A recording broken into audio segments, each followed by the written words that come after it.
If you're hearing some rattling noises on the back of your refrigerator actually might be a little too close to the wall and it will be compressing the water line, and that's what's making the noise.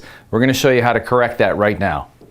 Okay, here's an exaggerated view of how some of these supply lines might actually be making noise on the back of your refrigerator. So this is where the line comes in, and some installers will coil the line like this, so when you move your refrigerator in and out, it will compress and open. But if you get it too close to the wall, you can get this kind of a noise when the water is being supplied to the refrigerator. So you just want to pull it back out just enough so that you're not going to get this noise. That's all there is to it.